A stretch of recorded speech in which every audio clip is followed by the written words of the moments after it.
Good evening and welcome to a second edition of UBC News Tonight on this 5th day of October 2023.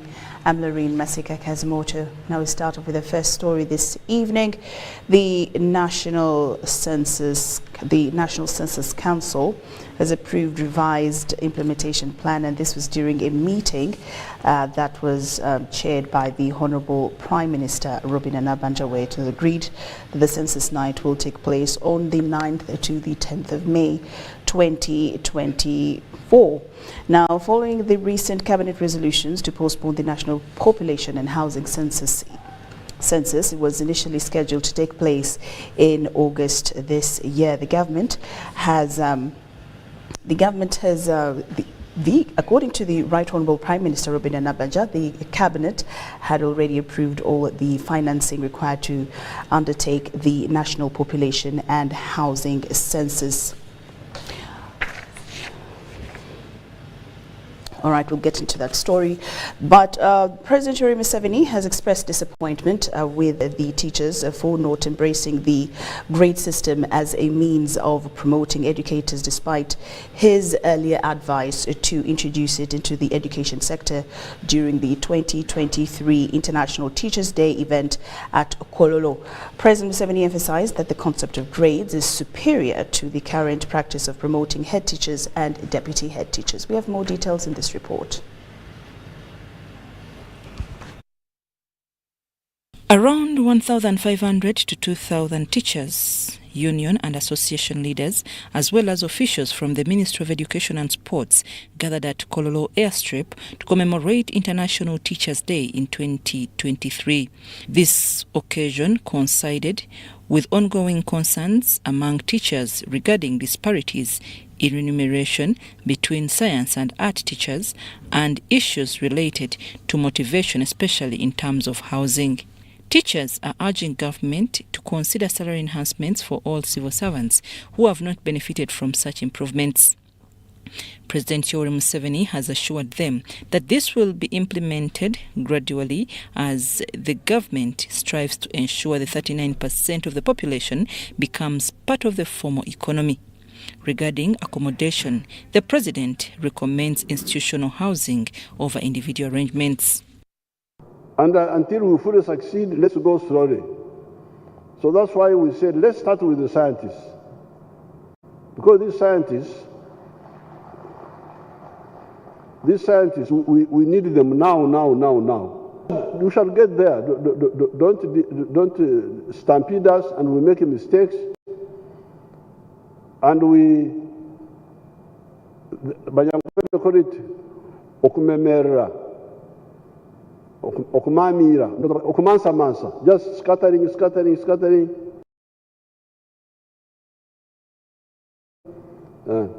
It's better you concentrate something and you finish it, and then you move. In terms of promotions, the president questioned why teachers did not implement the grade system as he had suggested.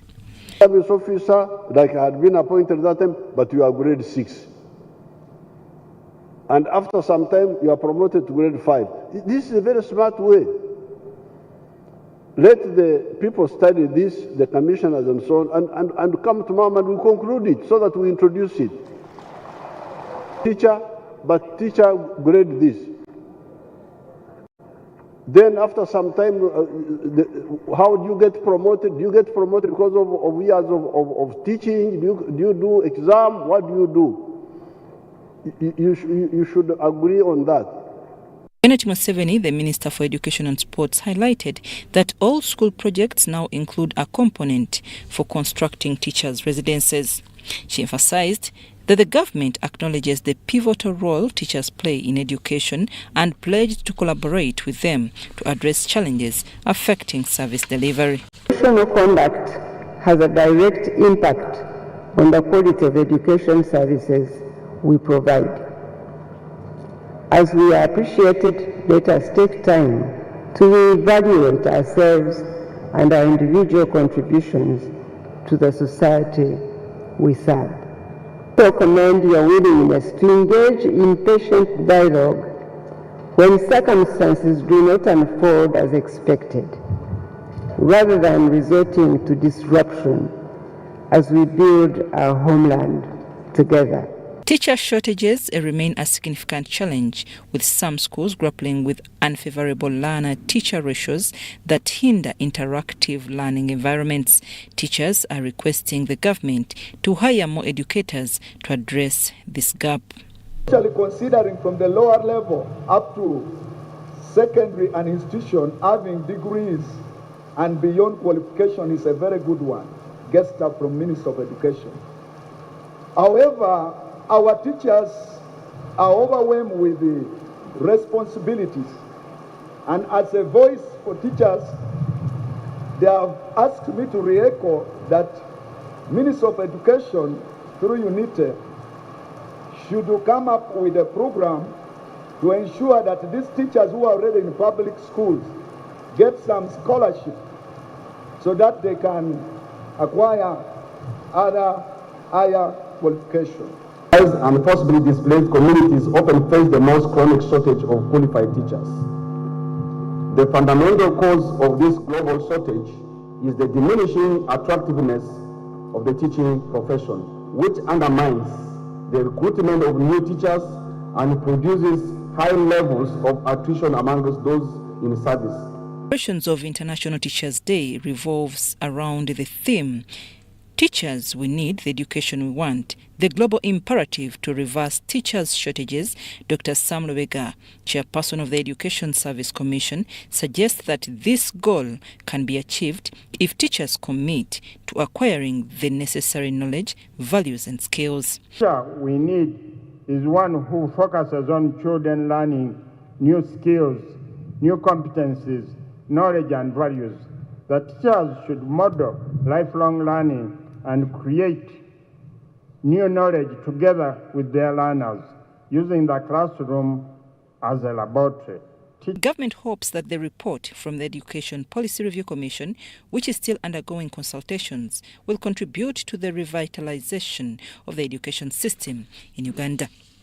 I'm Nafka Farida in Kololo. President Yoweri Museveni has received a special message from his Kenyan counterpart, President William Ruto. The message was delivered this evening by the special envoy of President William Ruto, who is also the Prime Cabinet Secretary of Kenya, Honorable Musalia Mudavadi. President Museveni and his guest also discussed the strengthening of the East African Community Cooperation. Honorable Mudavadi had made similar visits to Eastern African countries and was early this week in Bujumbura, where he met the President of Burundi, Evariste Ndayishimiye. Now present were the First Deputy Prime Minister and Minister for East African Community Affairs, Honorable Rebecca Kadaga, the State Minister for Foreign Affairs, Henry Okello Oryem, and other senior government officials.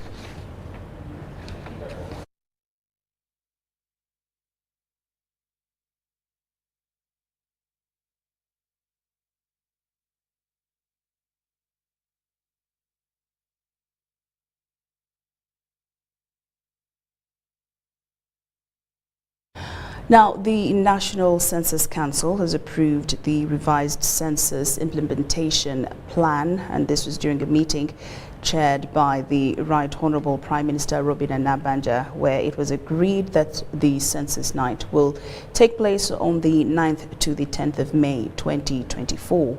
Now, according to the Right Honourable Prime Minister, Cabinet has already approved all the financing required to undertake the National Population and Housing Census. She said there is need for the relevant stakeholders to treat the exercise with urgency, since the data collected is necessary for the government to plan and implement policies for the country.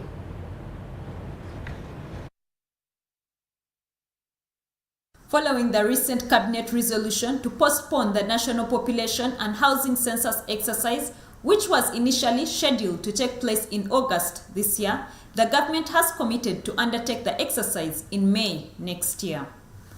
The exercise will be carried out on the 9th and 10th of May 2024.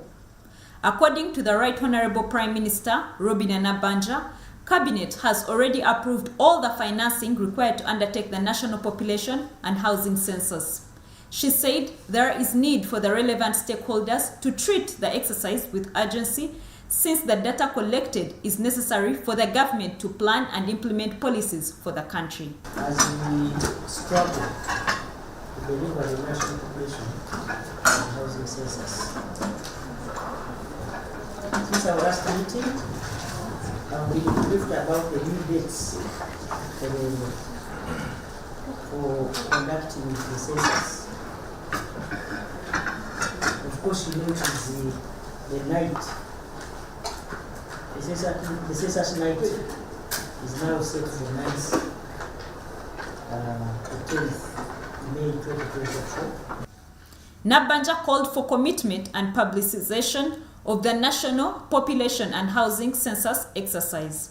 We need to mobilize all government structures for this census to succeed. You're already aware that the Electoral Commission and the National Identification Regulatory Authority, NIRA, will be rolling out roadmaps for elections and the renewal of identity cards.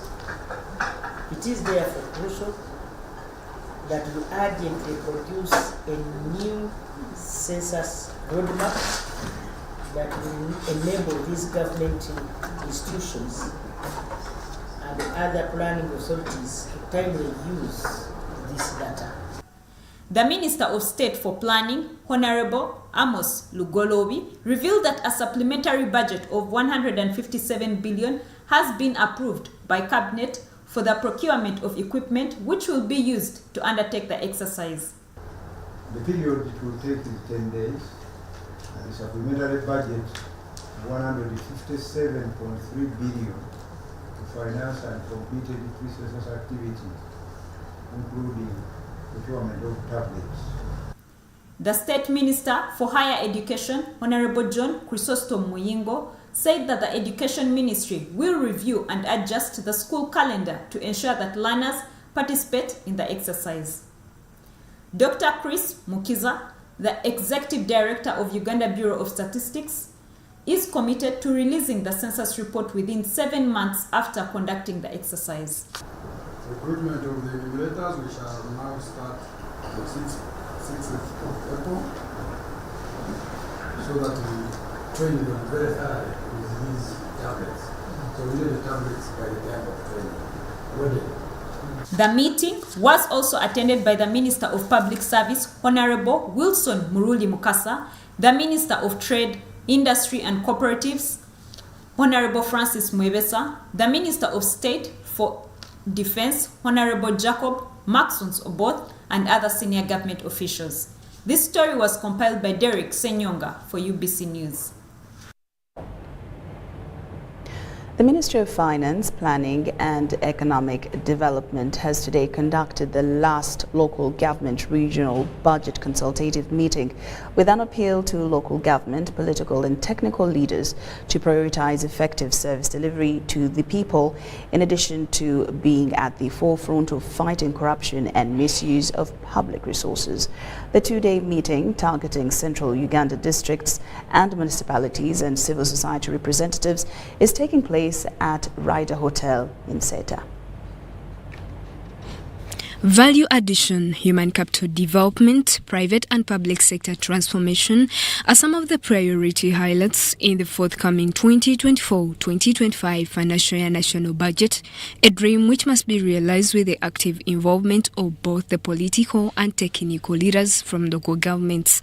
Addressing political and technical representatives at the regional budget consultative meeting for central Uganda at Seta Ryder Hotel in Mukono district, the state Minister for Kampala and Metropolitan Affairs, Jofato Gabye Kabuye, called upon the participants to spearhead the fight against corruption in order to realize the budget objectives. To ensure that our people receive the services intended to, let us respond to the President's directive and the President's call on zero tolerance to corruption.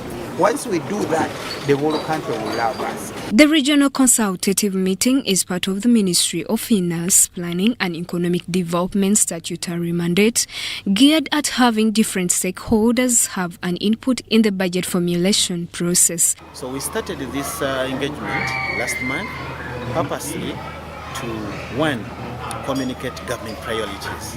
What government is going to prioritize in 2024-2025. The ministry attaches great importance to this workshop, and I call upon you to have candid discussions and come up with specific actionable points and detailed priorities in line with your development plans and the third National Development Plan. Some participants highlighted some of the concerns which should be addressed in the next budget. We recommend that government invests in and enforces food safety in schools, in markets where we see tomatoes with mangoes on stores, to ensure that the communities and the people of Uganda consume food that is healthy and safe. In Masaka, what they call man-made wetlands change.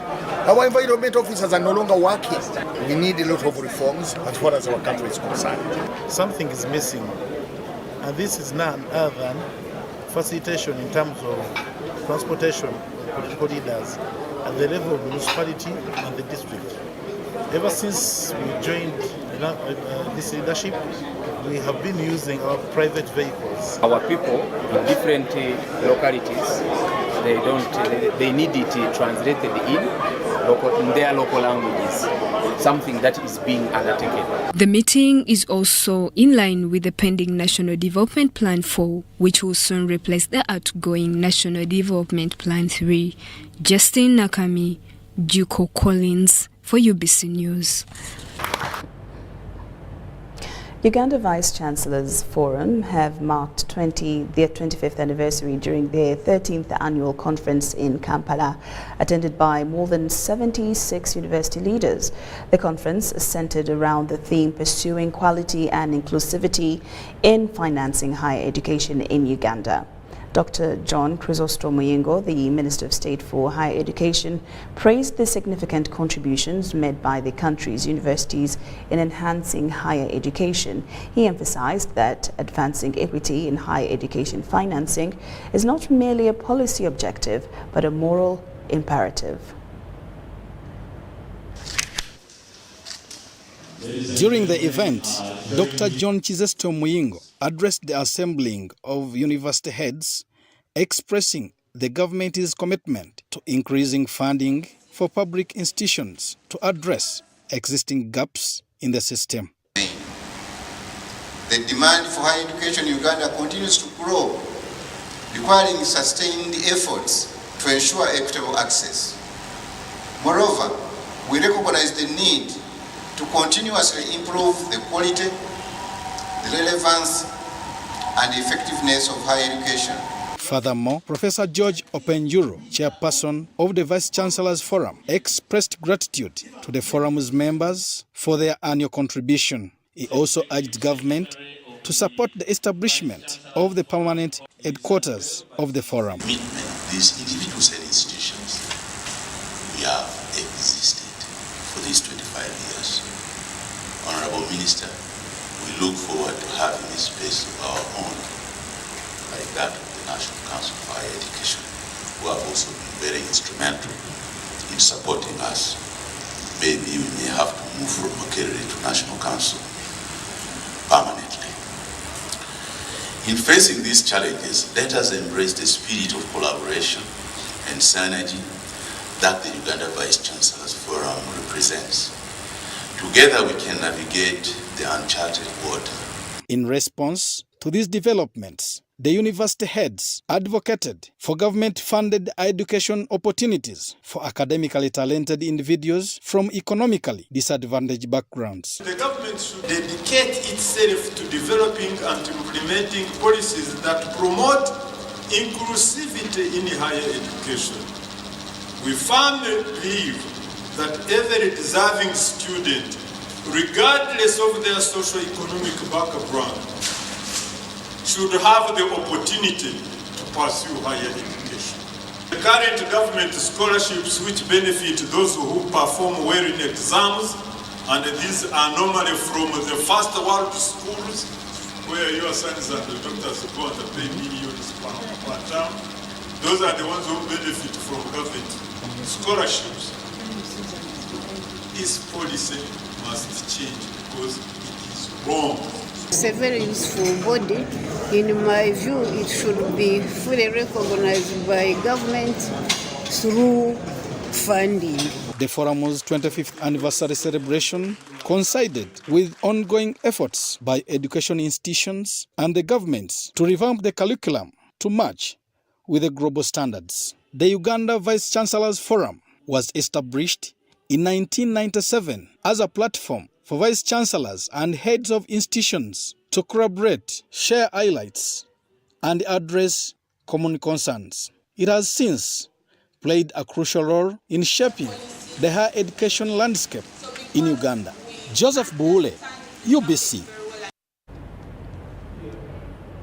The third annual Social Entrepreneurship Symposium took place in Kajansi-Wakiso district with the aim of inspiring and transforming Africans into successful social entrepreneurs.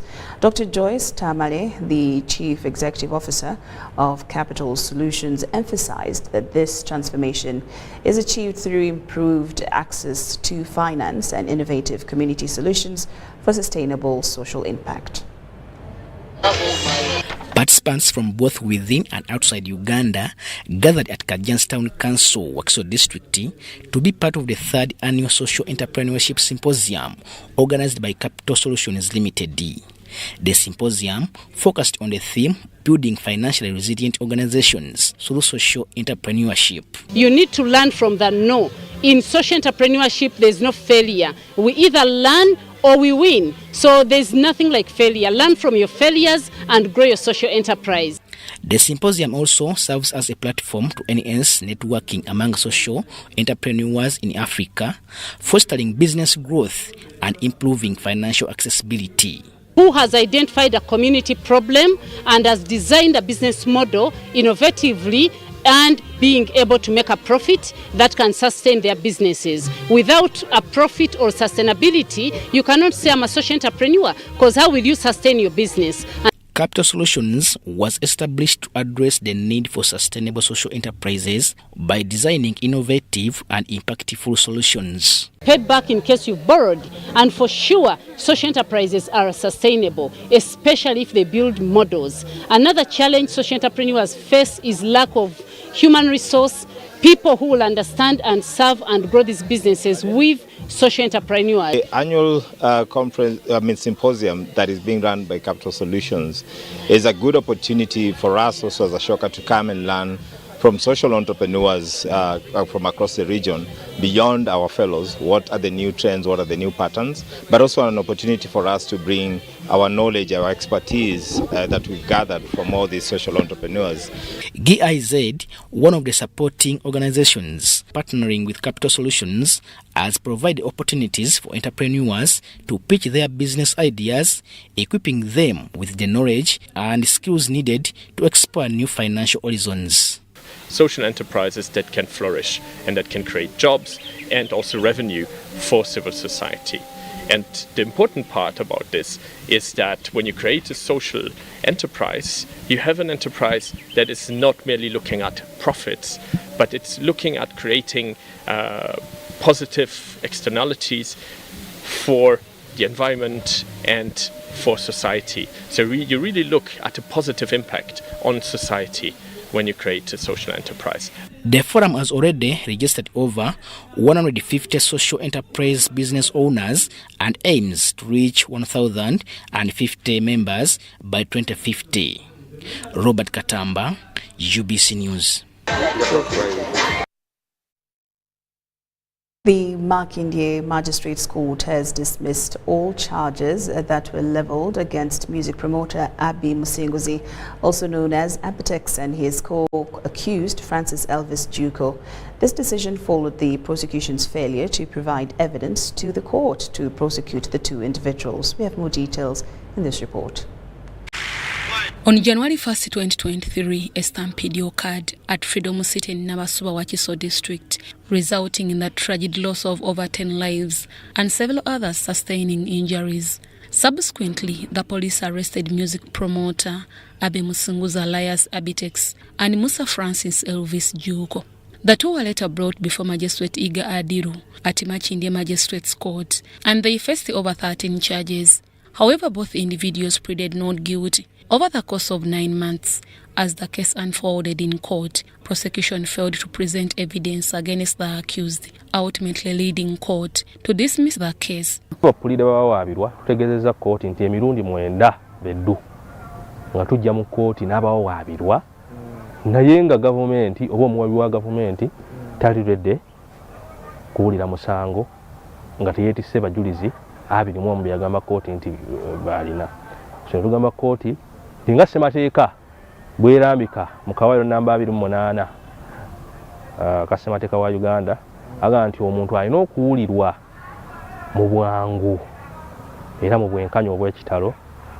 Ez'ensonga ne tuzigamba kkooti, kkooti n'ezitunulamu n'egamba nti state oba omuwabi wa gavumenti alemereddwa okuleeta abajulizi be baamutuma, so kkooti n'erabanga omusango gwe tegulimu nsa era neyegugoba. Musa Matov Abitex's lawyer, after court talked to UBC. Ekiddako nti emisango egyo egyateekebwa ku baklayenti baffe baba bawaabirwa misango minene oli gyayinza okuyita egya naggomola kuba girimu okufa kw'abantu, abantu abalina abazadde, so abantu bamenyeka emitima bakyalina obulumi nti abantu baabwe bagenda ate bagenda kudda, so tetugenda kutuula butuuzi kugamba nti omusango bagugobye. Twagala n'abantu abo bafune obwenkanya abaviibwako abantu baabwe oba abaana baabwe. Mu mbeera eyo tugenda kukola bwezingirire okulaba nga tutuukirira bekyali kikwatako, kubanga mu ntandikwa twabategeeza nti omusango oba emisango egyateekwa ku baklanti baffe gyabateekwako mu bukyamu.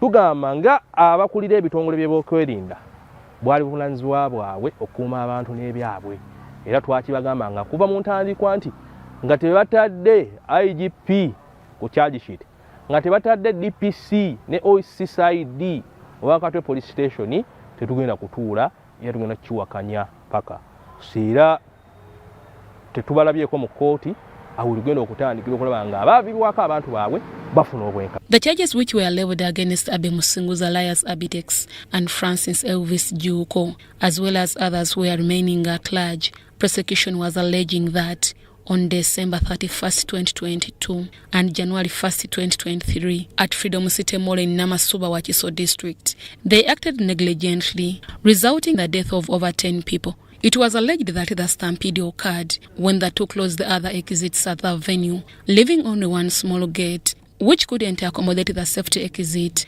of over 20,000 people. The stampede happened as revealers were asked to exit the venue in order to watch the New Year's fireworks. Deborah Namamonde, UBC News.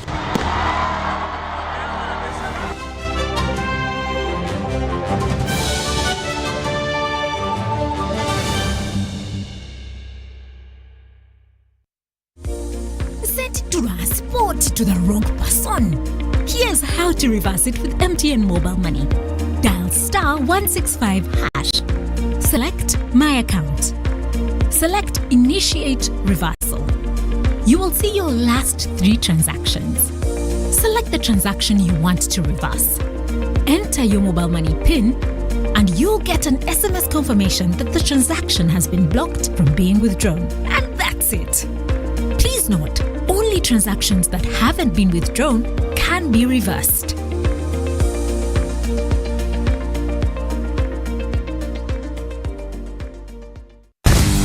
The Women Trade Fair for this year brings you the Black Friday earlier than ever before. Get ready to buy what you need at a 50% discount. Home appliances like fridges, cookers, TVs and so much more. Boda bodas, tukutukus, soap, detergent, cooking oil, sugar, rice and so much more. Don't miss to get what you've been longing for at a discounted price of up to 50% at the Women Trade Fair Black Friday from 3rd to 10th October. Proudly sponsored by Total Energy, Science, Technology and Innovation Secretariat. Marriott, Stanbic Bank, Uganda Breweries Limited, Tembo Seals, Uganda Bati, Simba Automotives, and Node Group. Did you know that you can safely and conveniently make your school fees payments anytime, any school, anywhere using Airtel Money? Oh yes! Simply pick up your phone and dial *185#. Select option 6, school fees. Choose between school pay, peg pay, or shore pay. Enter student number. Enter amount, confirm name and transaction. Enter Airtel Money PIN. A confirmation message will be sent to you upon a successful transaction. Airtel Money. Instant, secure, borderless. Do you need data collection services, data analysis and reporting, monitoring and evaluation systems? Then contact Mold Technologies, a professional research firm that has provided many organizations with timely research solutions for over 15 years. For more information, visit www.mt.co.ug or call us on 0704 913 399 or 0782 602 963. Visit our office in Kampala at Sayuni Complex in Tinda. Mood Technologies, your professional research firm.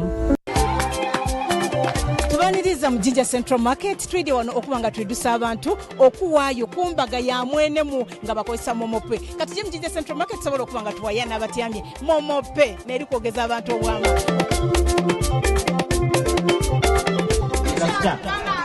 Tamu ndalo. Otemu mukaga. Otemu itanga. Otemu sita. Onige isatu. Onige ash. Onige yes. Aye nga tuwayo tikashi, nga tuwayo nga tubita ku momope. Enkola ya MTN. Miga 70.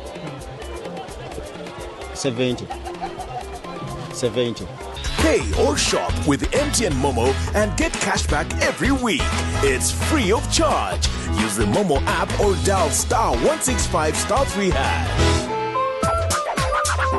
Are you tired of high fees and slow transfer time when sending money? Airtel Money is here to revolutionize the way you move your money. We have revised our rates back to ground.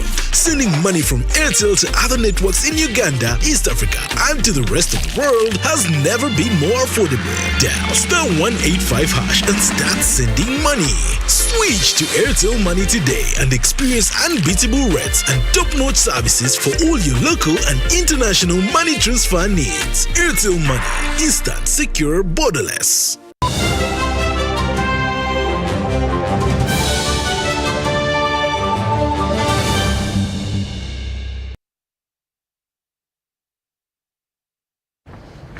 Welcome back from that break. Now, in Katakwi district, the emergence of ghost circles and parishes has become a major hurdle in the effective disbursement of parish development model funds.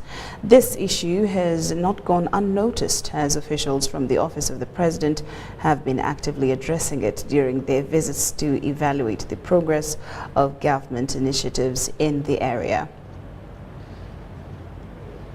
Katakwi Ward A and B circles stand out as being some of the best performing PDM circles in Katakwi Town Council, Katakwi District. Katakwi as a district, we received 11.7 billion as a Pillar 3, and therefore so far we have disbursed to the tune of 3 billion.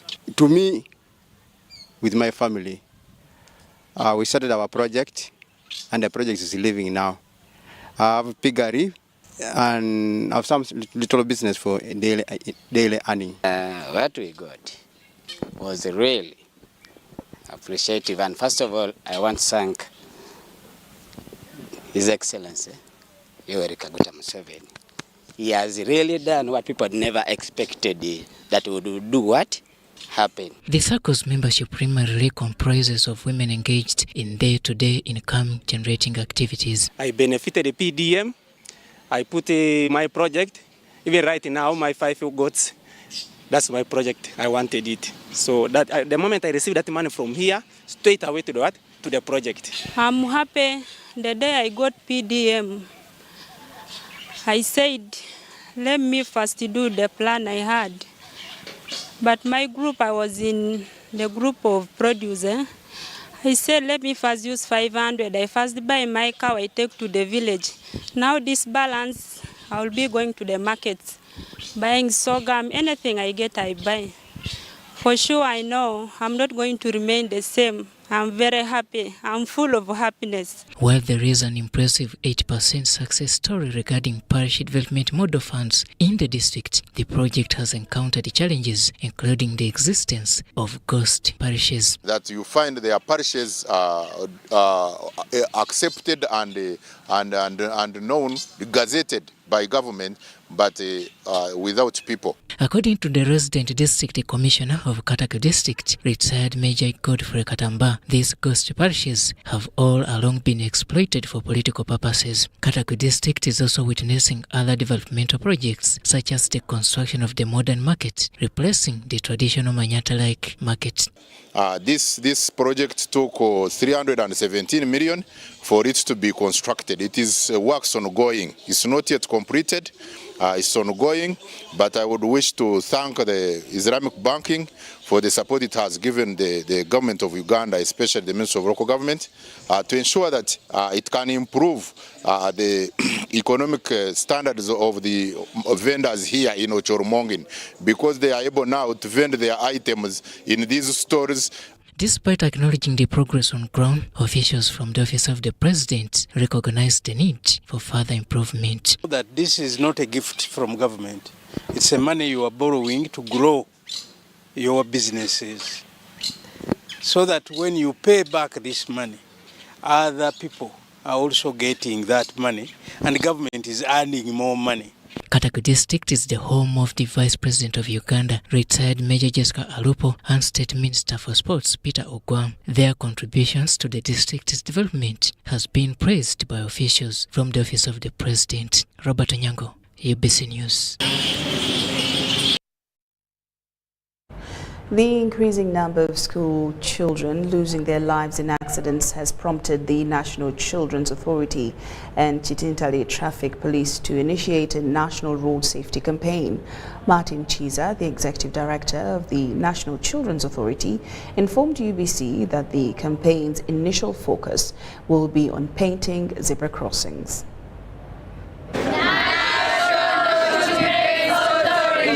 The death of young children in accidents has taken a toll, prompting the National Children's Authority to intervene. The 2022 police traffic report shows that child fatalities in 2022 are 650, mainly due to reckless driving and failure to follow traffic rules.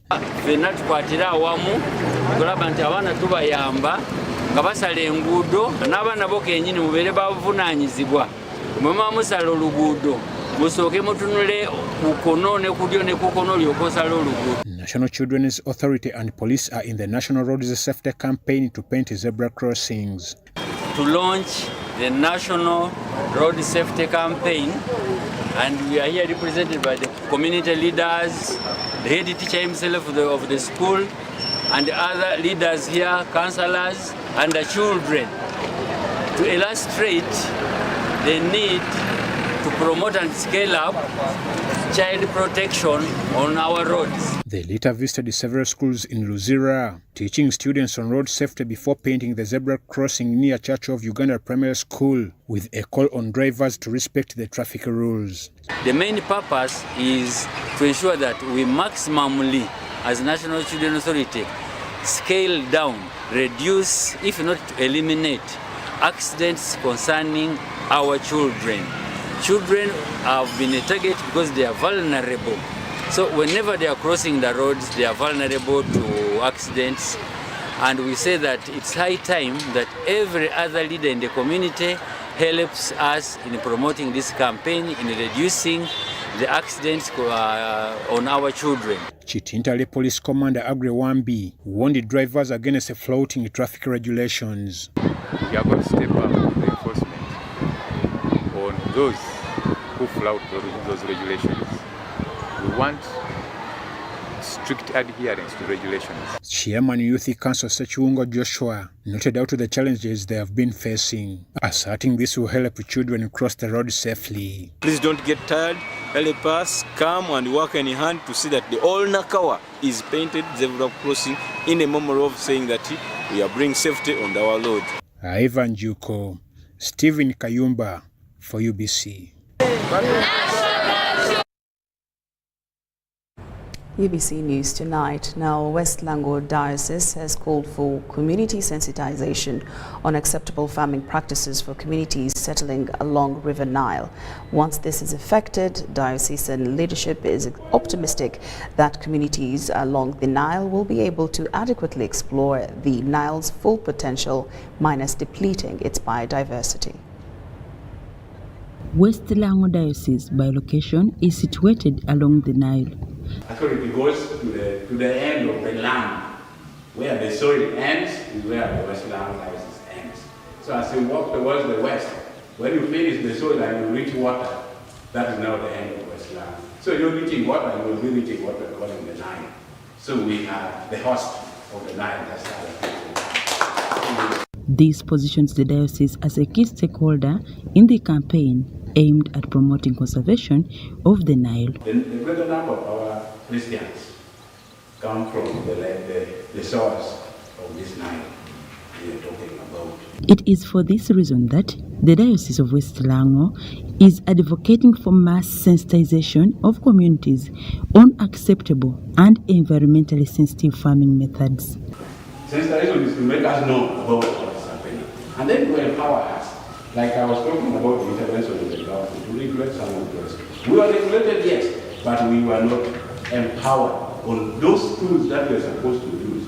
At least the ministry to get a way to also get certain formal groups along this source. And we pick a formal way to support them to do the business, as in groups, as in companies. And individuals can come as a group or as a company. They empower the economically with the necessary tools, then they do these activities. It will be very good and we shall achieve the formal target that the government is looking at. We also request or also remind Ministry of Water and Environment of the policy that they are to come up with to do cage culture, fish caging.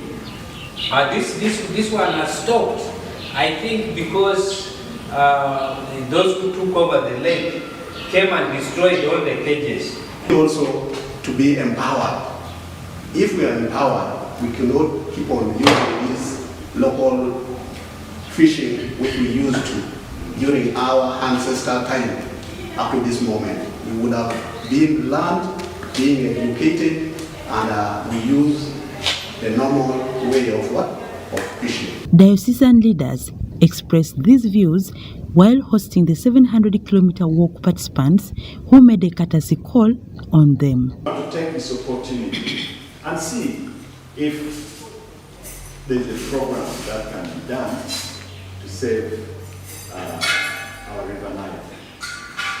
Like he said, we are moving through all the districts along River Nile, and every district we want to see that they come up with programs that give protection to River Nile. So it's upon this background that we are here and seeking your opinion, advice. To symbolize their visit, the workers planted some trees at the diocese. Praise the Lord, let the earth hear his voice. Later, they were flagged off to Dokolo district.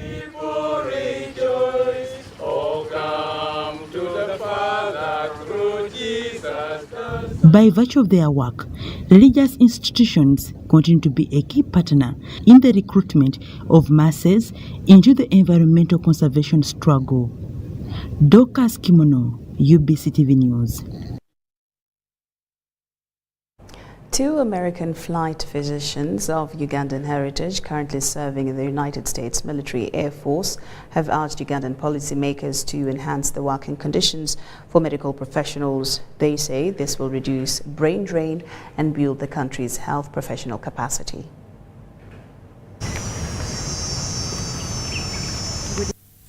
Rachel Nambusi and Ivan Edwards are 2 physicians of Ugandan origin currently serving in the United States Military Air Force. However, their accomplishments go beyond their military roles. Dr. Nambusi holds the distinction of being the first female flight surgeon in the United States, while Dr. Ivan is recognized as the first Ugandan flight surgeon. I am the first United States flight surgeon in the Air Force. I am a physician by trade, born and bred here in Uganda, and currently I live in South Florida. My name is Ivan Edwards, and I'm the first Ugandan flight surgeon in the world. After an extensive period of service in the United States, these two individuals have returned to Uganda for a 2-week vacation, which they want to use to interact with communities. And I'm glad to be here, to be able to share with you some deep truths that I feel strongly about in terms of what our mission is here in Uganda, and it's to reach out to the population and make a difference in people's lives. I am looking forward to collaborating on how we can utilize that better as, yes, United States physicians collaborating with our Uganda counterparts, our family, our people to improve their health. They have highlighted the need to improve the working conditions for health professionals in Uganda to reduce brain drain of skilled healthcare practitioners. We need to put money into the system to pay for the interns, to pay for the doctors that need to tend to the needs of the community. They have urged government to work closely with the Ugandans in diaspora to contribute to their country's welfare. Nahoho Rashid Matselele, UBC TV.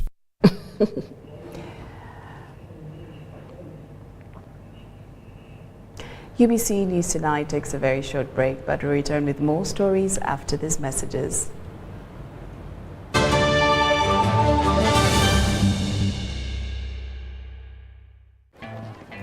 Uncle, you should see London. Oh, my boy. This has been 5 years. You should see Uganda. Yes. Uncle Marcus, huh? That's my former school. Soon there will be more than 1 million children learning like this for free. Thank you, Uganda, for imagining it with us and making us the fastest growing telecom in the country over the past 5 years. Do you need data collection services, data analysis and reporting, monitoring and evaluation systems? Then contact Mold Technologies, a professional research firm that has provided many organizations with timely research solutions for over 15 years. For more information, visit www.mt.co.ug or call us on 0704 913 399 or 0782 602 963. Visit our office in Kampala at Sayuni Complex in Tinda. Mood Technologies, your professional research firm. Hello, Mom. How did you sleep? How is Salongo? Oh, Mommy, how is Grandma? And Simba, the dog, yeah, the funny one. Call Bona on any network in Uganda with Airtel Bona voice bundles. Dial *100*1#. Select Call Bona to choose bundles from as low as 1,000 shillings from daily, weekly, monthly, or bundles that don't expire. Call Bona on any network in Uganda with Airtel. A reason to imagine.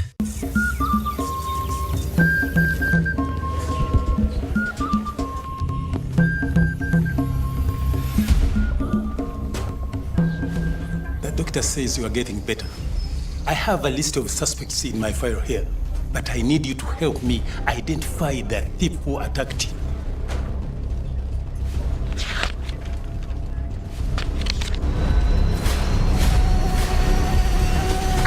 This cat thief again.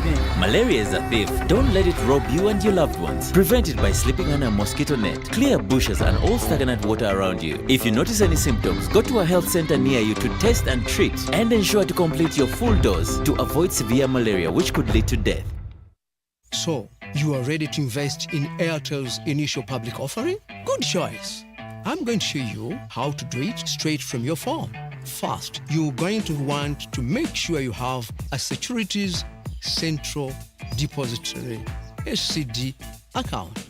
Dial *185*85# from your Airtel number. Choose Airtel IPO purchase from the available options. Enter your valid national identification number when prompted. Before you purchase, there are a few things you need to know. The minimum purchase is 2,500 shares. The share price is 100 Uganda shillings.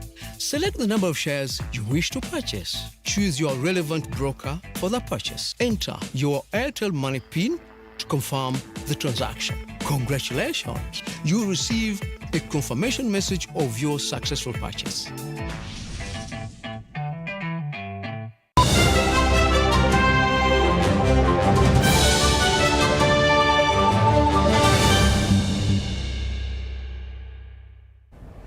Welcome back from the break. Now, youths in Uganda have received encouragement to actively participate in startup businesses as a means to enhance their livelihoods. This message was conveyed during a workshop on the Uganda startup ecosystem held in Kampala.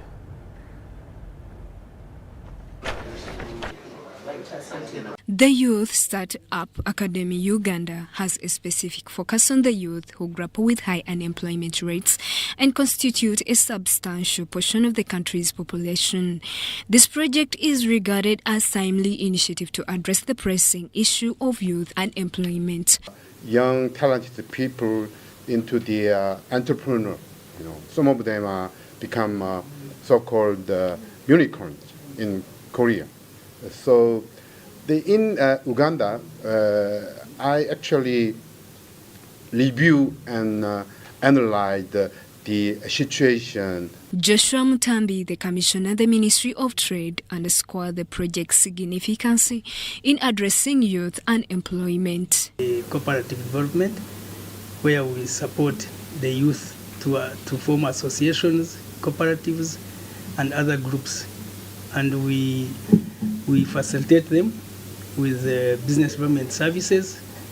We support them in the Ministry of Trade, Industry and Cooperatives. We have a number of policies. We have Buy Uganda, Build Uganda policy, which makes sure that the youth products can access markets.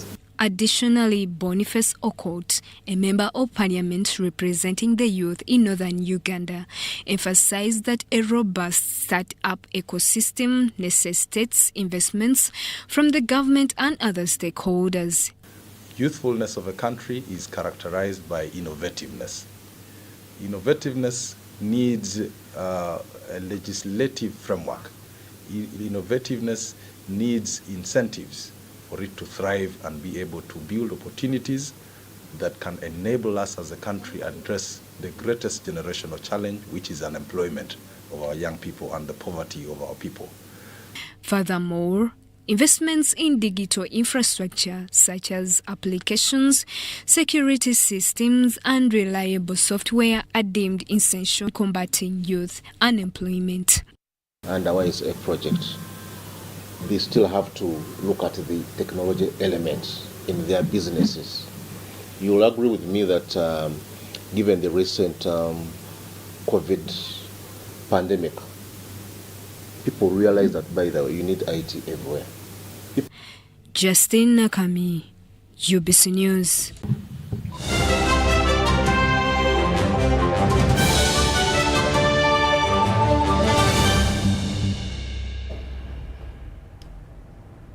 And now into the world of sports. Today, 40 corporate teams were drawn into 8 groups for a competitive knockout format in this year's Standard Chartered Bank Cup, scheduled to take place on Saturday, October 8th at KCCA grounds in Lugogo. The teams in each group will compete against each other in knockout games for a duration of 10 minutes with 5 players aside. Draws for the 6th edition of the Standard Chartered Cup were held at the Standard Chartered Uganda Bank's headquarters along Speak Road. We're very excited because we called for companies to participate and they have come and they're coming to participate on Saturday. So we're ready for Saturday. The tournament starts at 7. We're encouraging all the corporate companies to come in with their staff members, their families to support their teams. We're expecting to have the winner by 6 p.m. We're expecting Steve, the legend, that represents is coming, will be on Saturday. We're expecting him to come and give out the big prize, which is a trip to Anfield. We also have highlighted the rules of the game, what to do and what not to do. We are ready in terms of security, in terms of, we have an ambulance, in terms of parking. So everything is ready and we're set for the games on Saturday. And also in regards to fair play and regards to making sure that the people who are playing are credible and validated. We have asked the companies to submit identity cards of their players, the national IDs of their players, just to verify and make sure we don't have what we call a bachuba. The tournament, that has been around since 2015, gets winners an all-expense paid trip to watch a live match at Anfield, the home of Liverpool Football Club. Tournament we've run for some years, where we reward our clients as a result of our sponsorship with Liverpool. It's a tournament where we give the winner on Saturday a trip for 3 days. A trip to Liverpool, where you'll be well looked after, where you will tour the stadium. You go everywhere except on the pitch. You go to the players' rooms where the coaches do press conferences. Then you'll have an opportunity, the winner will have an opportunity to watch a live match in a comfortable place. It's a fantastic experience. I've experienced it myself. It is something that I would do all over again if an opportunity comes up.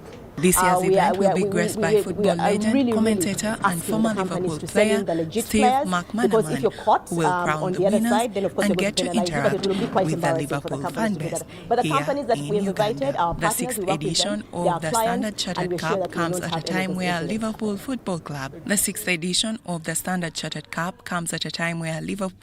Club is involved in a back and forth with the Premier League officials after Sunday's 2-1 loss to Hotspurs.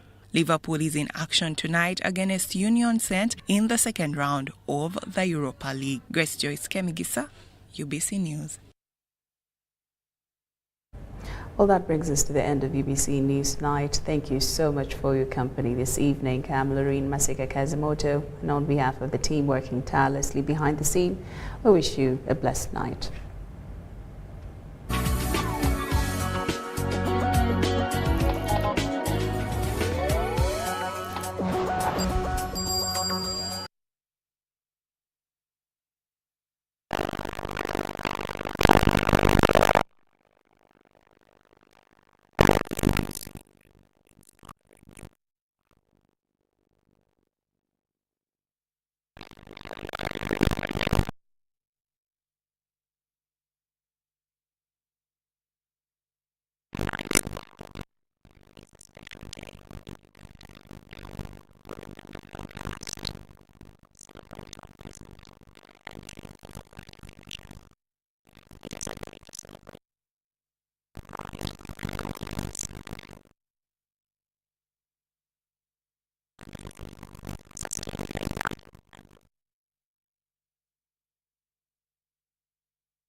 UBC, inspiring Uganda.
the West African country following a military coup 2 months ago.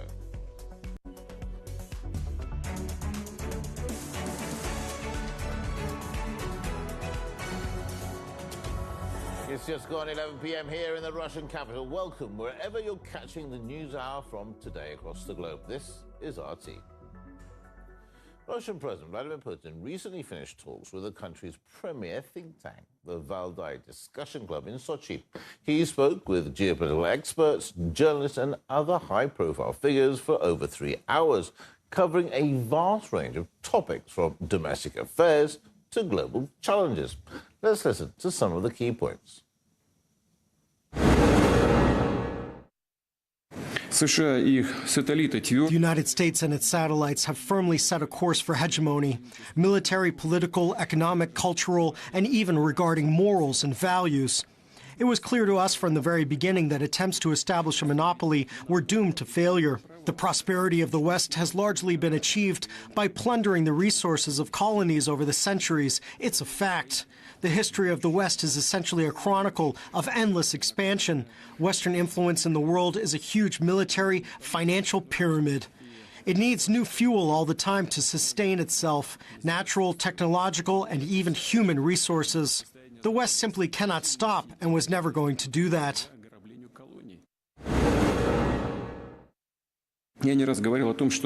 I have repeatedly said that we did not start the so-called war in Ukraine. On the contrary, we are trying to finish it. We did not stage a coup in Kiev in 2014. The coup was bloody and unconstitutional in an international system where arbitrariness reigns, where everything is decided by the one who imagines himself to be exceptional, without sin, and to be the only one who's right. Anyone else can be under attack simply for the reason that the hegemon did not like this or that country. The Ukrainian crisis is not a territorial conflict. I want to emphasize this. Russia is the largest country in the world by territory. We have no interest in terms of conquering any additional territories.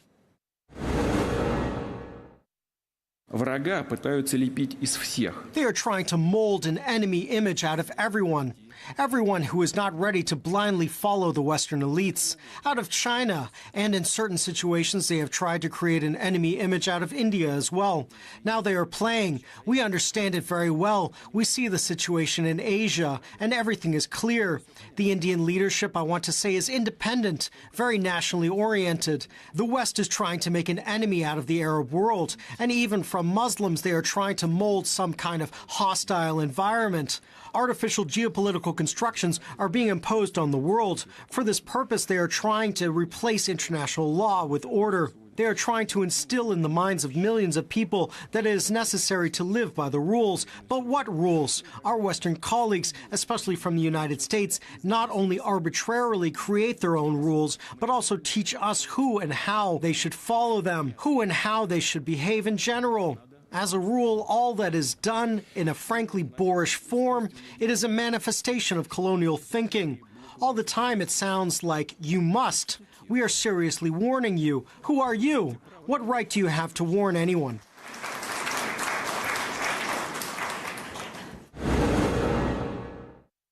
The world of the future is a world of collective decisions, taken at the level at which they are most effective and by the set of actors who can actually contribute to the resolution of a particular problem. No one decides for all, and not all even decide for all. But those who are directly affected by an issue agree on what to do and how. The main thing is to free international relations from the colonial era and the Cold War. It is simply necessary to give up pride and arrogance and stop looking at others as second-class partners. President Putin also mentioned the nuclear situation. He expressed confidence that there is no direct threat of a nuclear war, but he said Russia would retaliate if its sovereignty is threatened. Everything can be changed, though I don't see a need for it. There is no situation in which anything can threaten Russia's statehood. I think no person in his right and clear mind would think of using nuclear weapons against Russia. A potential adversary knows about our capabilities. I hear calls to start testing nuclear weapons. The U.S. had signed an international act banning nuclear weapons testing. Russia also signed the treaty and ratified it. but the U.S. has done so without ratification. We have practically finished the work on modern strategic weapons, which I announced a few years ago. A successful test of the Burevestnik was conducted, a global-range cruise missile with a nuclear propulsion system. We have also finished work on our Sarmat super heavy missile. Specialists say the weapon is new, and we need to make sure that the special warhead will work without failure. So we need to conduct tests. I am not ready to say now whether or not they are necessary, but we can behave in a mirror-like manner in our relations with the United States. This is a question for members of the Russian parliament, and theoretically it is possible to revoke our ratification. Vladimir Putin has delivered yet another of his keynote speeches. Talking for over 3 hours, it seems he left no topic untouched, no stone unturned. And he was speaking, let me tell you, in a very straightforward way. Not many politicians of his caliber speak as candidly and plainly. And of course, he was adamant that the existing world order that we've known for decades is over. It is crumbling, and this dismantling of it cannot be undone, no matter how the US and allies might be trying and preserve it. He's been even saying that one of the pillars of the existing world order, the UN itself, has to be reformed and reforged. The United Nations Security Council should be comprised of countries that wield significant influence in international affairs and, by virtue of their potential, have the opportunity and influence to shape the most important international issues. What nations are these? India is in question. There are currently over 1.5 billion people in its population. With more than 7% economic growth, it is a global giant and formidable nation. Year after year, under the leadership of Prime Minister Modi, it gains strength. Or Brazil, whose population is enormous and whose influence is expanding rapidly. And the country of South Africa. How could you not consider its global impact? But the countries following the old world order, they are opposed to such additions. And according to Vladimir Putin, that's because of the status quo. They never have a problem with nations when they are beaten, when they're small, when they're weak. But as soon as they gain power, as soon as they become more powerful, they inevitably start seeking independence. They start pursuing their own national interests, like Vladimir Putin has said China is doing. And that is exactly the reason, according to the Russian leader, as to why the US has a problem with Beijing. Now, also, of course, the issue of Russia's military operation in Ukraine did get in the limelight, quite significantly, hard.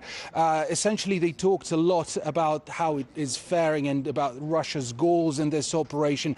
But also, Vladimir Putin was asked about the latest incident in the Canadian Parliament when a Nazi veteran, a Waffen-SS veteran, was greeted and applauded to, and basically the whole parliament was standing and clapping, celebrating this Nazi veteran. And essentially, according to Vladimir Putin, for the Speaker of the Canadian Parliament not to know that the person who was, by the way, introduced as someone who fought against the Soviet Union in the Second World War, and for the Speaker of the Canadian Parliament not to know who fought against the Soviet Union, that it was Hitler and his allies, that would simply make him, and quote unquote, an idiot. And as for Zelensky, who was in the same room also applauding to this man, Vladimir Putin had some other words. I don't want to hurt the feelings of Canadian people in any way, as in spite of everything, we treat Canada and its citizens with respect. If he, the Speaker of the Canadian Parliament, doesn't know that Hitler and his henchmen fought against Russia during the war, he's an idiot.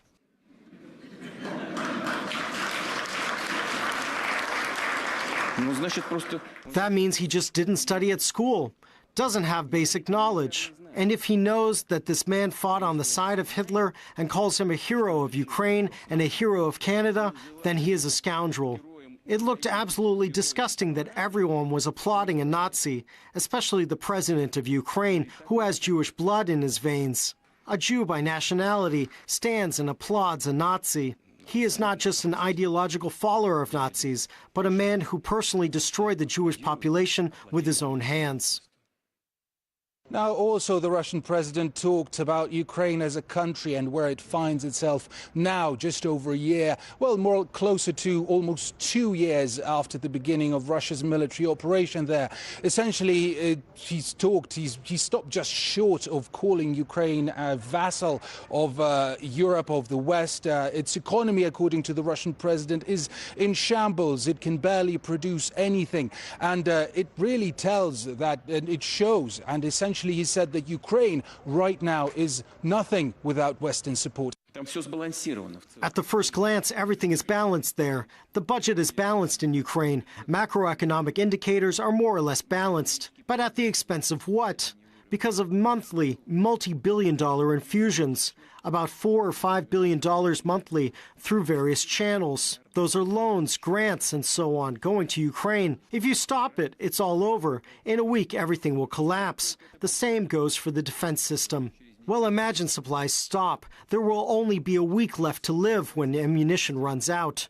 Yes, they are already running out in the West. I have already said that the United States produces 14,155 millimeter caliber shells, and Ukrainian troops use up about 5,000 a day. And there they produce 14,000 a month. Yes, they are trying to increase production to 75,000 by the end of next year, but it still needs to live until the end of next year. And in Europe,